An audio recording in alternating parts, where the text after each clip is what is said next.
मंडळी, सावनीज रेसिपीमध्ये आपले स्वागत आहे। आज आपण करणार आहोत मटार पोहे। त्यासाठी लागणारे साहित्य: भिजवलेले पोहे, उकडलेला बटाटा, किसलेले खोबरं, मटार, कांदा, मिरची, कढीपत्ता, लिंबू, बारीक चिरलेली कोथिंबीर, मोहरी, साखर, हळद, मीठ। कढई गरम करण्यासाठी ठेवली, त्यात तापलेली आहे। त्यात आपण तेल टाकून घेऊया।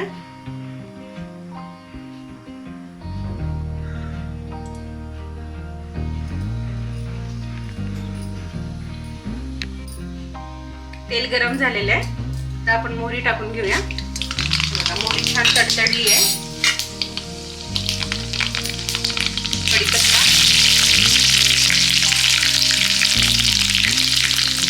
बारीक चिरलेला कांदा,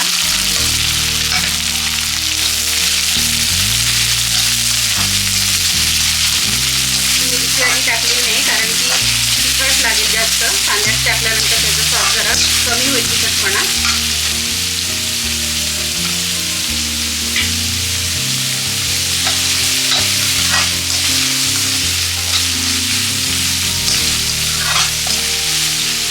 कांदा थोडा पण लालसर होऊन घेणार आहे।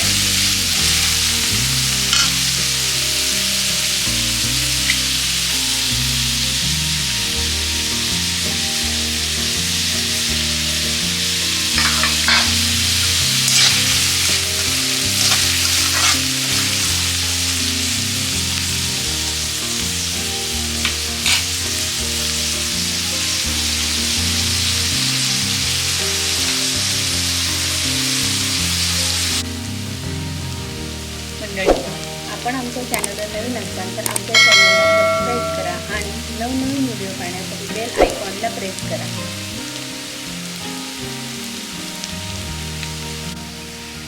कांदा आपला थोडा आता तांबूस रंगाचा झालाय। यातच आपण हा मटार टाकून घेणार आहोत।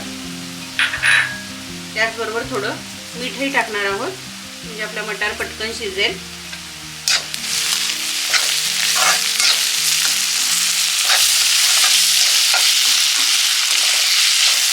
पोह्यामध्ये जर आपण मिरची लगेच टाकली कढीपत्त्यानंतर, तर कसं मिरचीचा तिखटपणा जास्त तेलामध्ये उतरतो, म्हणून मी मिरची कांदा टाकल्यानंतर टाकलेली आहे। आता मटार थोडासा आपण शिजवून घेणार आहोत।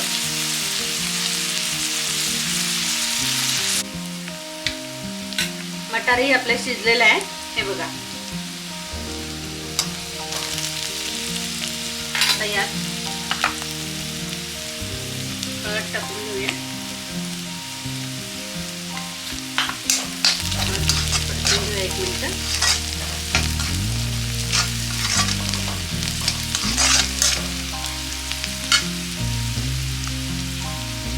बटाटा,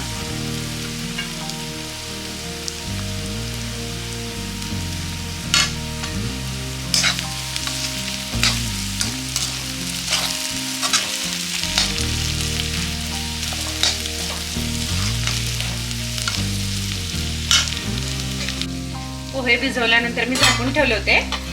झाकूनच ठेवावेत ते, कारण की कसं मी पोहे वातडत नाही। हे बघा कसे मऊ राहिलेले आहेत। आता हे पण आपण टाकून घेऊया।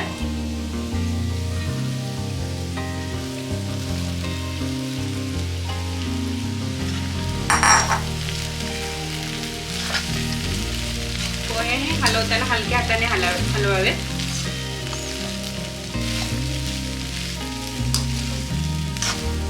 मीठ टाकून घेऊया।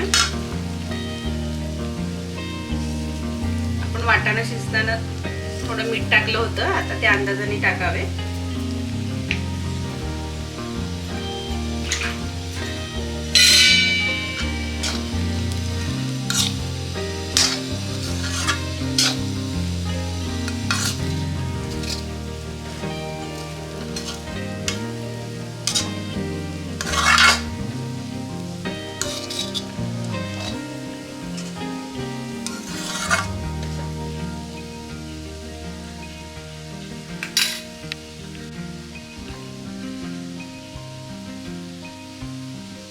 याचबरोबर थोडी साखर टाकते पोह्यामध्ये।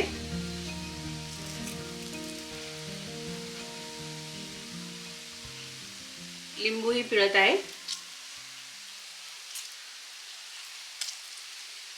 एक साधारण अर्धा लिंबू घेतलाय मी. ते आपण छानपैकी हलवून घेऊया म्हणजे आपले पोहे रेडी होतील.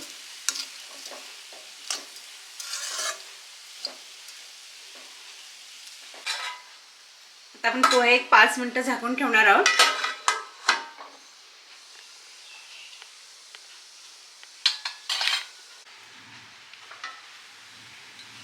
बघा आता झाकण काढून घेतलेले आहे. पोहे आपले हे रेडी आहेत. याच्यावर आता आपण कोथिंबीर टाकून घेऊया.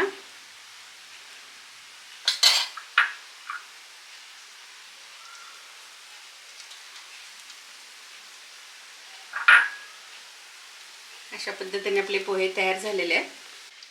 बारीक किसलेले खोबरं पण टाकलेलं आहे. मंडळी, आपणास ही रेसिपी कशी वाटली हे नक्की कमेंट्स करून कळवा. आता पुन्हा भेटूया आपण एका नवीन रेसिपीमध्ये. तोपर्यंत नमस्कार.